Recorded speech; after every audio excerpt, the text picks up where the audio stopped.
Hello and welcome to another ATP Geopolitics video. This is Jonathan MS Pearce giving you a Ukraine War Update Extra video, giving you the juicy nuggets and extra tidbits to get your teeth into to give you a greater understanding for the war going on in Ukraine. Where should we start this evening? Sorry, this is a late one. Better late than never. Always have so much content that I need to get it out, otherwise I won't get a chance to do so. And it'll just all build up and I'll explode. My head will just, implode or explode or something. What will be the first port of call? Kinburn Spit is back in the news. So this is just out on the Kiev Independent, drawing on Ukrainian military spokesperson Natalia Humenyuk. The Kinburn Spit at Dnipro Delta remains a front line. Islands are contested. According to Ukrainian military spokesperson Natalia Humenyuk, the section of the Kinburn Peninsula between the Dnipro-Buzka estuary and the Black Sea is currently the demarcation line, the front line where the battles are going on. Interesting. We have for a long time heard so many rumors about the Kinburn Peninsula, as many people call the Spit. I think technically the Spit is just this bit at the end here, but the whole peninsula appears to be this area where there's an awful lot of operational security, and then certain pro-Ukrainian sources are saying, yep, there's activity there. Certain pro-Russian sources saying, no, load of rubbish. Defense Politics Asia, so taking the mickey out of anyone making claims that there is activity going on there. Well, it appears that there is activity. We've seen video footage of Ukrainians certainly shelling this. I've shown you some footage of people set up around here somewhere in trenches, and they are observing and spotting for artillery. And there's been a number of different pieces of video footage showing crossings apparently going towards here, but then we haven't really heard anything since then. Well, there does seem to be this continuous line that, yeah, there's operational security, things are quiet, but stuff is happening. And again, this could be part of that narrative. We don't have any definite proof here, but it does appear that, as it says here, the demarcation line, the front line, where the battles are going on, is on the Kinburn Peninsula. So stuff is happening if we can indeed trust this source. Okay, moving on. I'm going to show you a couple of clips, one now and then one towards the end, from this absolutely brilliant. I mean, this, as Alexander Clarkson says here, this documentary by the BBC team, including Ollie Lambert. So Ollie Lambert's a guy that went for a couple of months to the front lines with his team, to mainly Kherson area, to experience war, frontline war, and to document it. Some superb footage, great documentary making, and as this guy says, is some of the best work from non-Ukrainian journalists on the everyday life of war in Ukraine. Ukraine, the people's fight. So what I suggest, if you're British, check it out on iPlayer. If you're not British, get yourself a VPN and check it out on iPlayer, and pretend you are British. And I know this is paid for by the British license fee payer. Just as a thanks to the BBC, give them some props, give them some respect. When you talk about the BBC, they do produce some absolutely brilliant stuff. And here is a great example. I know lots of people jump down my throat saying, "Oh, they're all liberal." Liberals say the BBC's right wing, the right wing say the BBC's left wing. So it's probably got it somewhere in the middle, and pretty correct. Anyway, this is kind of non-partisan, and this is a really good documentary. Watch it. I'm going to show you a little bit where he's following a team on the front lines when Kherson, so this is back in the summer, when Kherson was the counteroffensive was taking place. And this is a mortar team. And it gives you really, really interesting insight into how a mortar team sort of works, how fine a line there is in terms of threat and time. When you are fighting on these front lines. It's just really great bit of footage here. Check it out.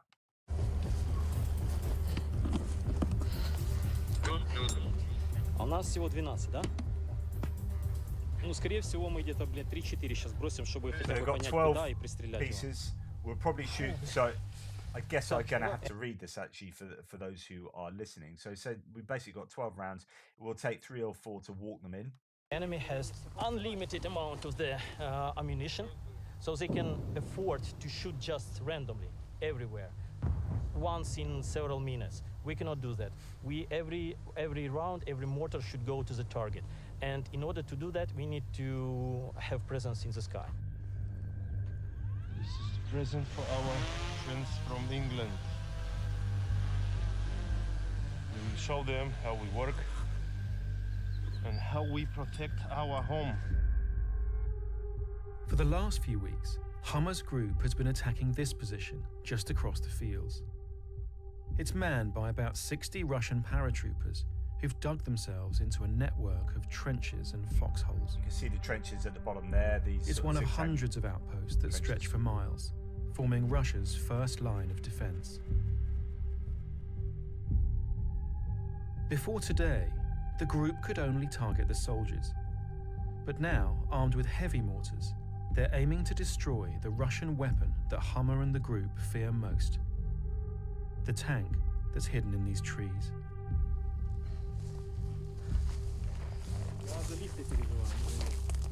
It's a pretty sizable mortar round. From the moment the first shell is fired, Hummer's got 6 minutes before the Russians can start locating this position and fire back. That's your counter battery fire. It's gone. Watch.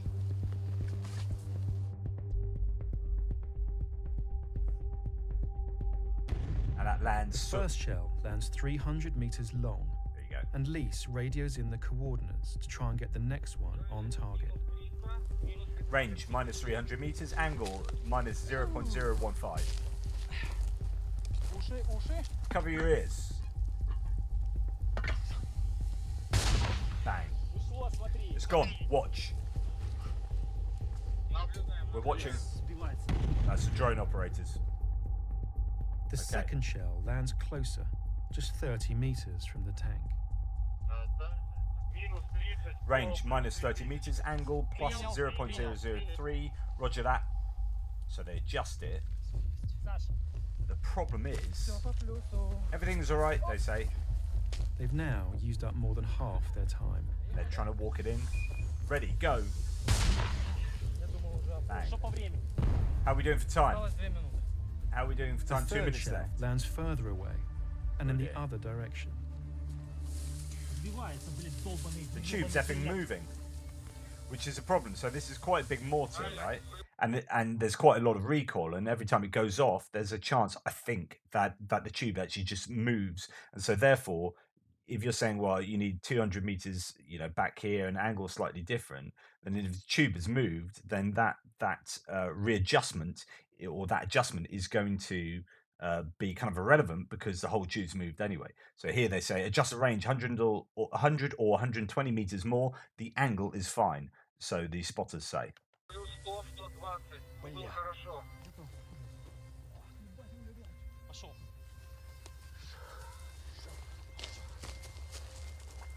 Легенько, аккуратненько. Easy. Be careful. Да. Все. Ушел, смотри. It's gone. Observe. It looks like something's wrong with the mortar tube itself. Let's go. Взяли оружие. But 6 minutes is up, and Hummer's out of time. Now, we're the target. Really gives you a The sense fear is that the Russians can now pinpoint this position. of the tension. Obviously, there's music and everything involved here, but they are genuinely now being targeted by the counter battery fire. Что думаешь? What do you reckon? He says.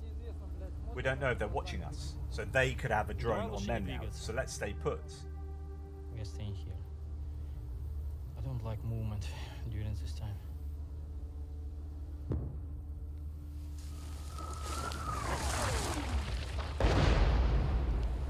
На ту сторону It пошло, went the да? other way, right? На ту сторону пошло. Not sure. I think that's sounding a bit closer, to be honest.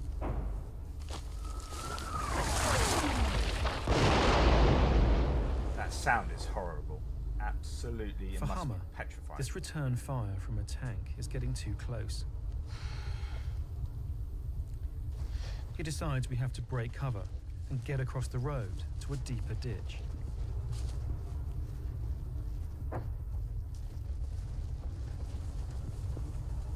Это яма, Сань? Is this the ditch, Anya? И открытая, блядь, сверху. It's very exposed to the sky. Have a seat here. Оли, SD без способ.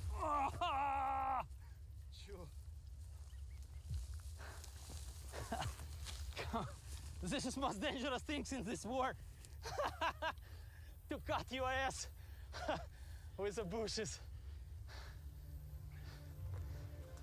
Hummer's been fighting for 5 months. The day the war started, he sent his wife and 3 young children abroad for safety. He hasn't seen them since. I'm fighting for my country, for my family, for my identity. I grew up in Soviet Union, and it was like kind of a shame in Ukraine to be Ukrainian. Ukrainian language, it wasn't forbidden. You could speak, but people will treat you not equal person to the Russian if you speak Ukrainian. They were trying to convince us that it was not such a nation, Ukraine. It was invented by West against Russia, blah, blah, blah. It was all bullshit, that only Russian is real kind of historical nation in this region, blah, blah, blah. You know, we are fake, all this bullshit. And they are still trying to do that, to continue. Nevertheless, we have like 30 years of independence. We have still a lot of Russian influence in Ukraine, you know. We will win this war, definitely, but the problem is how many lives will take more this war to reach our goal. And everybody understands that we will win, but nobody wants to be this person who will not see the victory, you know. Even me. Even him. So then they return after that counter-battery fire. Hummer's got enough shells for one more attempt to destroy the tank.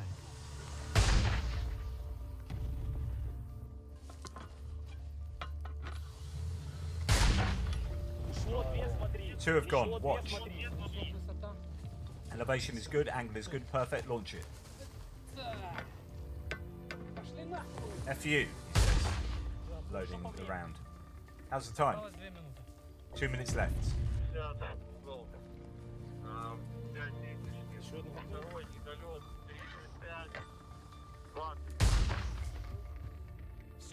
We're done. Over. And that one lands a couple of 100 meters, maybe 100 meters or so to the right. So then they leave the mortar there by the looks of it.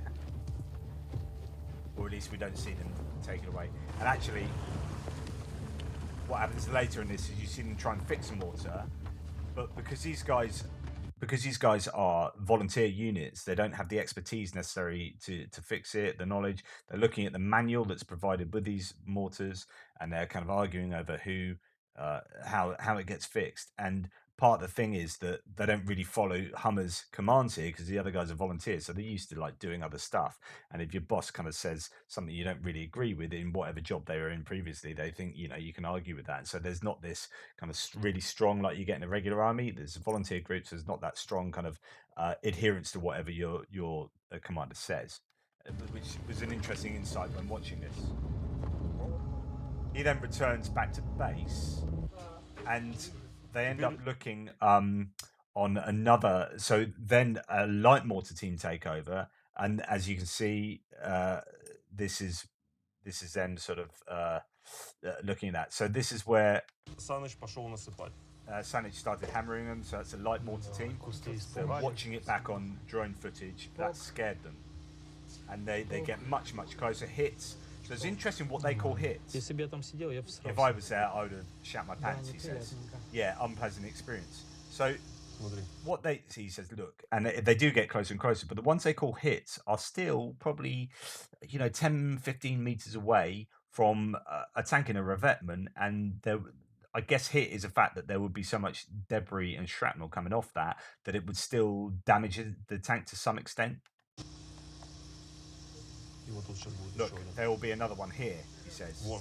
Look, they'll pour down over here, pointing to the screen. Ooh, that one's pretty much on the tank, right next to it. Good job. 2 or 3 meters away. And they play that one back. These smaller mortars could only have disabled the tank. If they want to destroy these kind of big weapons, they'll need the larger mortar. And that's now broken.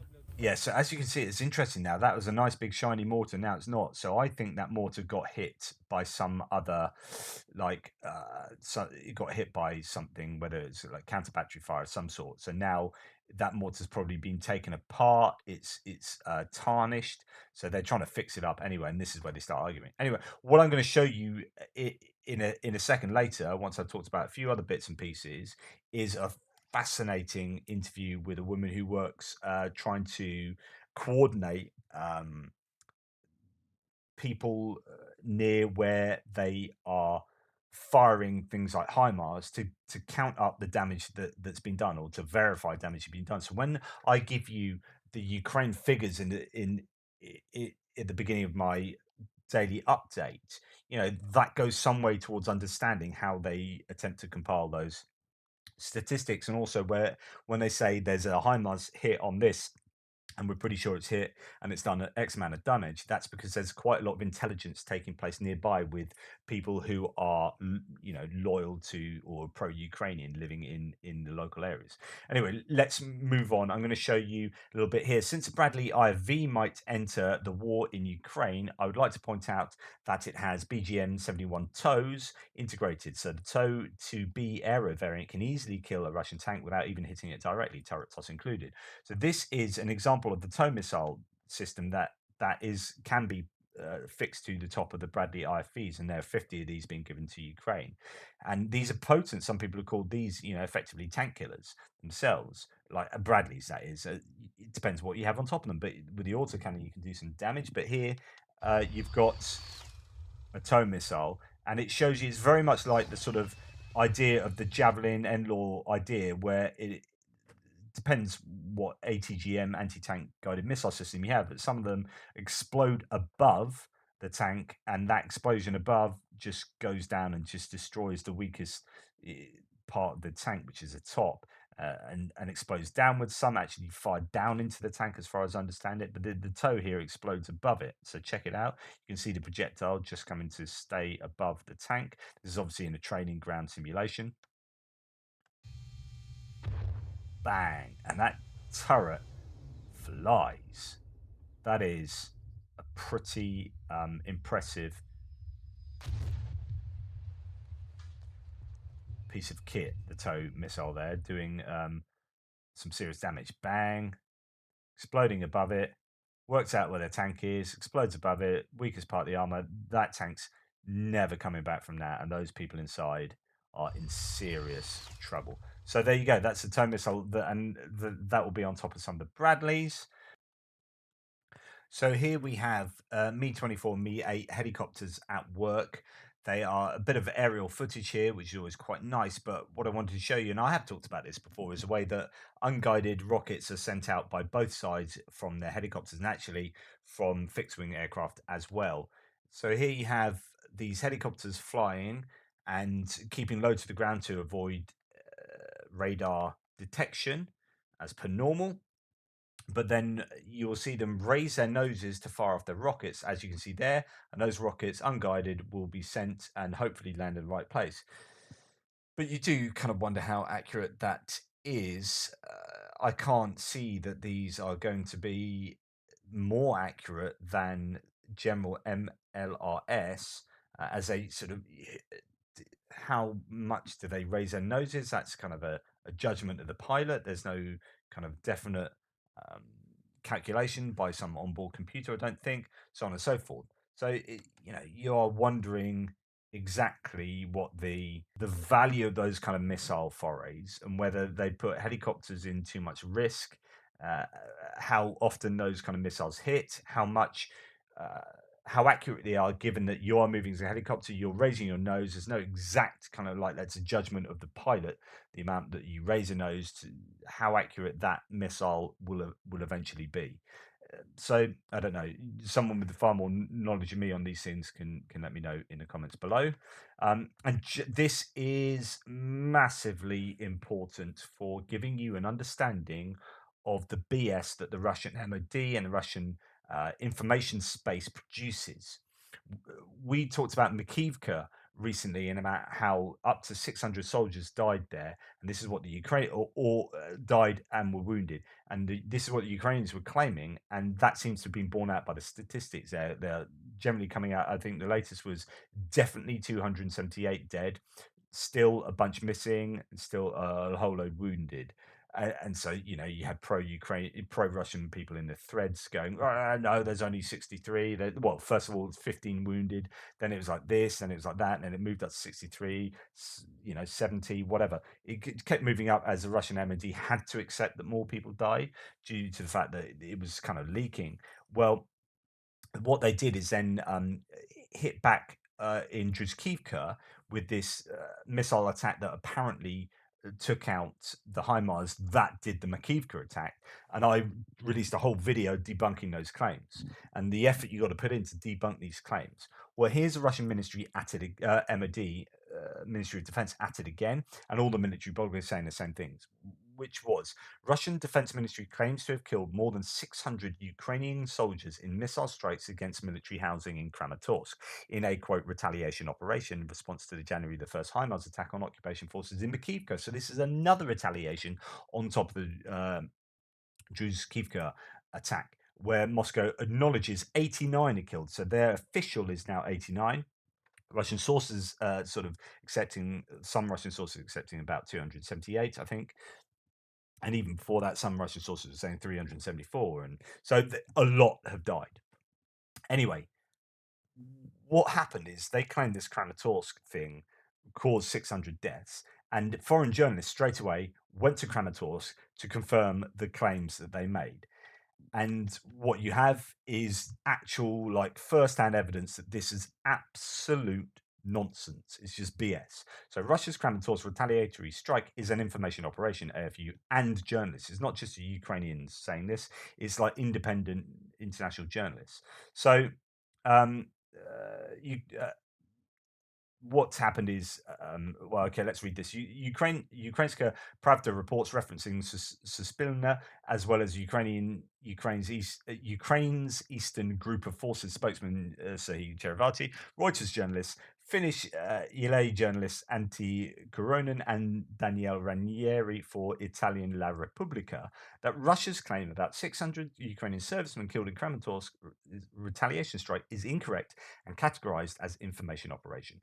Quote, this information is as accurate as the information that they destroyed all of our HIMARS. This is a Russian Ministry of Defense information operation in response to the AFU's successful actions in striking large concentrations of their personnel, trains, and logistics with our high precision defeat systems. They lack that capability, said Cherevati. Now, the point here is when I get attacked by Russian bots and trolls and pro-Russian entities, they say, X and Y happened, and why don't you report this, and blah, blah, blah. And this is what the Russians claim happened. This is what's happened. So it's like, okay, who's more believable, Ukrainians or the Russians? And it turns out that when you do the analysis, the Ukrainians are more believable and the Russians almost always lie. And here's a great example where they've claimed 600 dead and it appears that 0 died.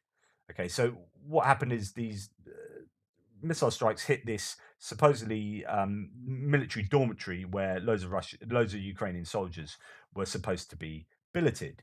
And the Finnish journalist went straight there to see this, and I'm present, and I find it odd that the building is not even sealed. This morning, locals have not observed any ambulances. Last night, I heard explosions when this target was also hit. A large, possibly S-300 crater in front of the school. There were no direct strikes, so they didn't even strike the building, right? So they landed in front of the building. So no strikes hit the building. So that's a first problem. This morning, military personnel reported that the school was vacant, he wrote. According to the reporter, a second rocket landed in front of the old garages. At this point, the quote, at this point, I have more faith in my own observations and those of the Ukrainian side than in the statements of the Russian Ministry of Defense regarding the deaths of more than 600 Ukrainian servicemen, he concluded. And then Ranieri, an Italian journalist for La Repubblica, also investigated the location. So another journalist independently investigated this and again found nothing. So he says, I am examining the first location, Dormitory 28. The missile missed its target, dug a large hole in the ground, and missed the surrounding buildings. Checking the second place dorm, number 47, reveals the Russian missile once again missed its target. There's a large crater in front of the structure, and the area is deserted, he wrote. And then, so when you then start reading about it in other sources, basically they say there's no. Oh no, it's here. So reporters from Reuters visited 2 college dormitories where, according to the Russian Defense Ministry, Ukrainian soldiers resided during the night strike. Both dormitories were not directly struck by missiles and sustained minimal damage. In addition, there was no indication that Ukrainian soldiers lived there, nor were any bodies or traces of blood present. In other words, the claim from the Russian MOD that 600 Ukrainian soldiers died more than 600 died in this missile strike is absolute bunkum. There's just no truth to this claim. And that should lead you to really doubt Russian claims and have more credit. You should be more credulous of Ukrainian claims, certainly in comparison to Russian claims. So let's go to another video, just a bit of a video I'm going to show you. This is military history not visualized, always good content from them. And this is where he's interviewing. He's done a bunch of smaller videos breaking down some questions he asked for what he calls the chieftain, Nicholas Moran, who's a former British tanker, I think, certainly with some kind of Irish descent, maybe there, but loads of great conversation here. And what the discussion here is about, what kind of are Russian, the whole question here is, are Russian tanks rubbish? And the answer appears to be no, it's just how they're used. But the interesting bit that comes out of this is you can have a T-64 that's been upgraded with some thermal optics, and that would be much more useful than a T-72 without the thermal optics.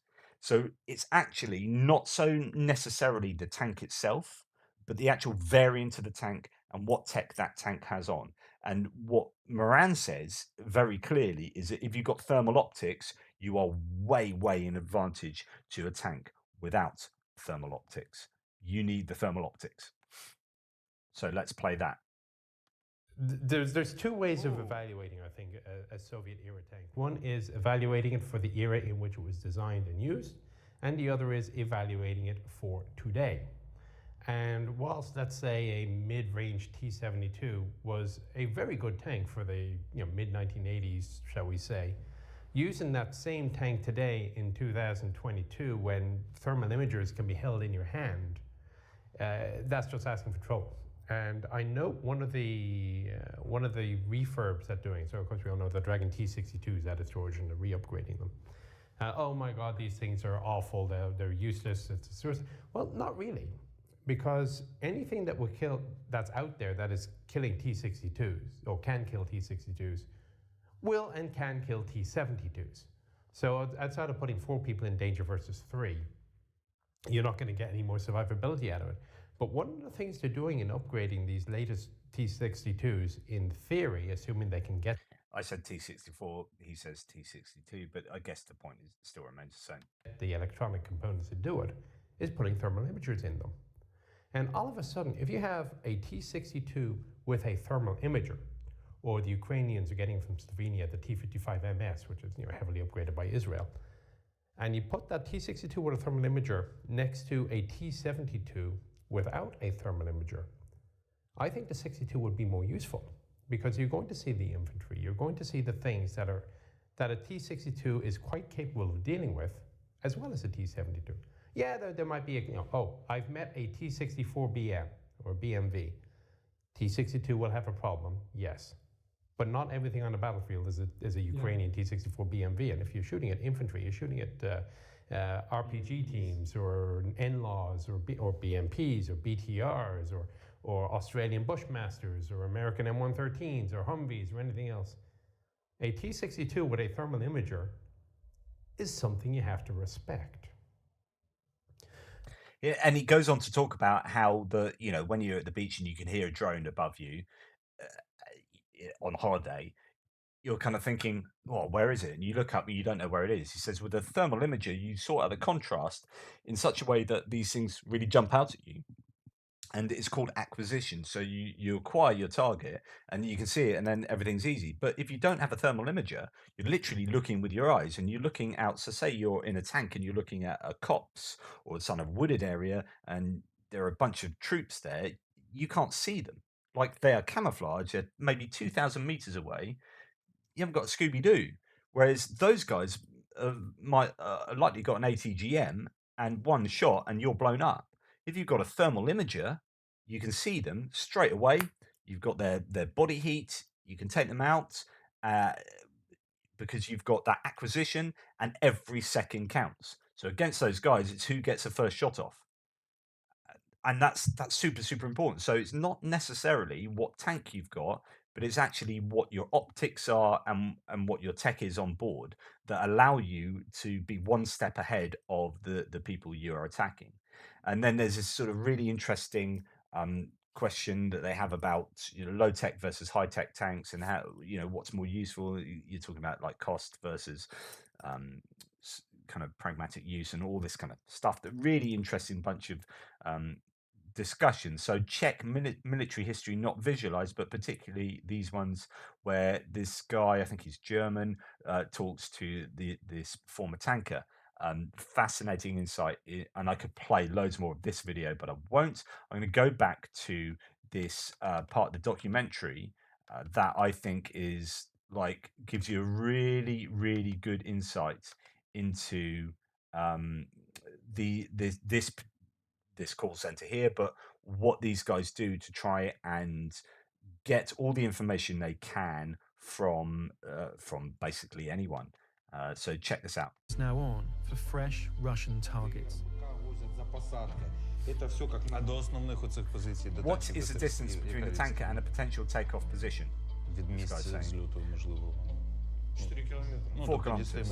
That means we can hit it. In the hunt for HIMARS targets, some of the most valuable intelligence doesn't come from drones, but from spies, civilian informants behind Russian lines who secretly communicate with people like Darina. So it's interesting. Darina, as you'll find out in a second, the former teacher and whatever, is now working in his place. But she's got all the tech, great, really good stuff to update information. But the key component is not like the program she's using, the communication between HIMARS and this and that, but it's about the people on the ground behind the lines who are pro-Ukrainian, giving them hopefully reliable info and intel. Until a few months ago, she was a secondary school teacher in Kherson. Hello, this is the Kavasha internet shop. Do you understand what I'm saying?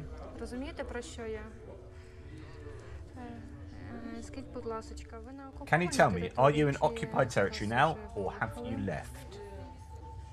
We're in occupied territory, says the person on the end. Okay, I got it. They can confirm a hit, can coordinate fire, they can help in many ways, says Darina. When they see an enemy convoy, they film it. These people in Kherson are so brave. I adore them. They film the enemy's movements, and my heart stops every time because I realize they might get caught and we'll never see them again. You were given this information and you passed it to us, right? She says to the caller.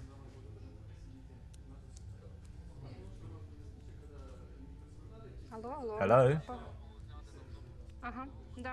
Now I hear you, it's clear. I'm so happy that with HIMARS we can now reach locations we couldn't reach before. She's almost got tears in her eyes, maybe. People just applaud, they've got new hopes. Sorry, I missed that bit because I was banging on. People just applaud, they've got new hopes. A glint in their eyes. Sorry. Hunt is now on for fresh. Sorry, that's my fault.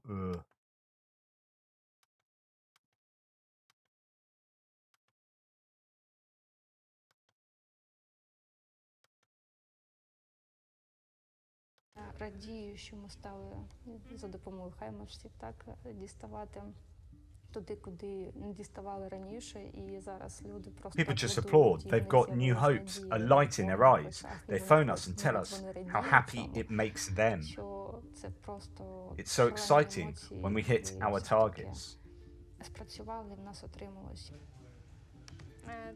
This is about control, right? These people feel they've got control and they are contributing to a war effort where, you know, you could just sit being your normal self behind enemy lines. You might even feel like in some way you're collaborating if you're not fighting back. Well, this is a way they can feel that they are contributing. And it's really brave, because if they get caught doing this, there's lots of talk about filtration, these people getting their phones sort of searched because of this. Yeah, it's just fantastic. So she continues, it's a video that proves we hit an ammunition depot, she says. So she's been sent a video, and then this gives them confirmation, verification that they have done what they think they've done.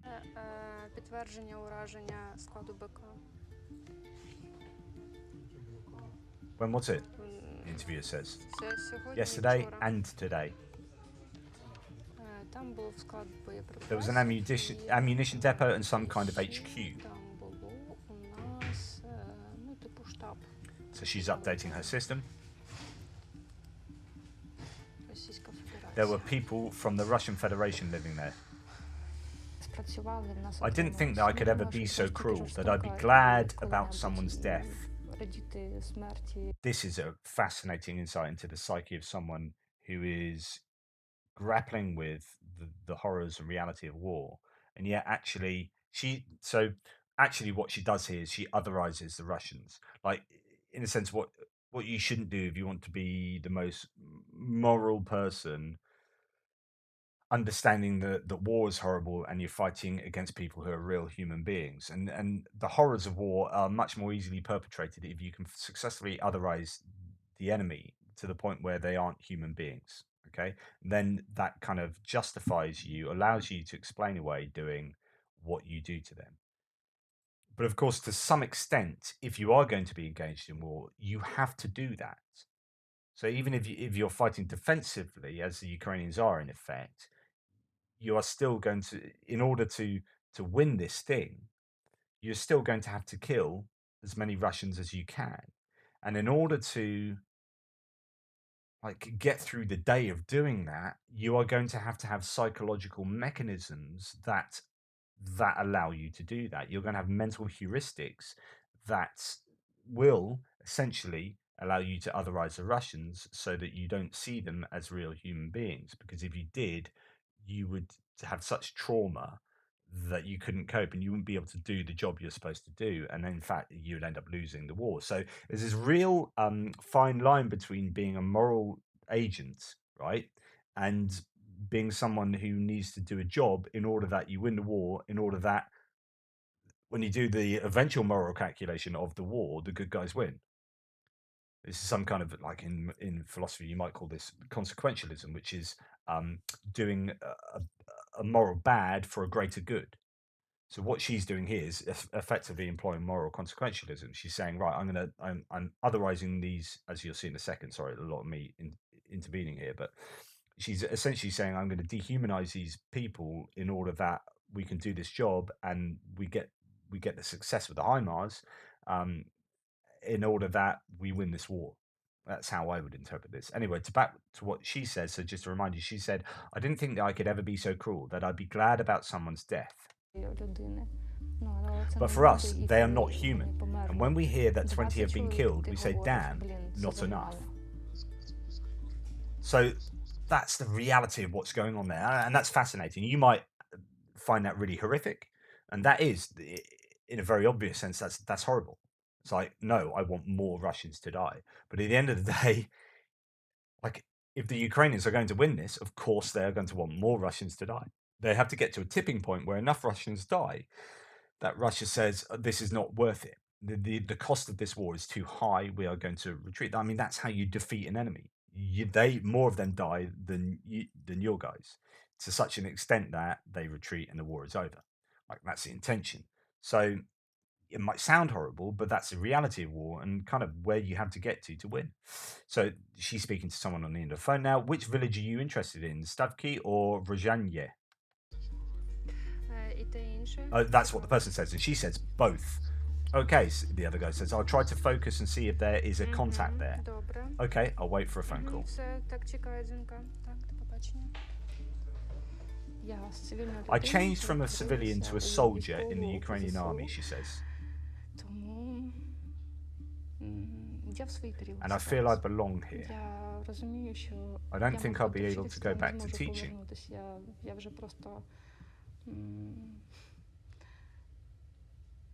повністю інша. I'm a totally different person.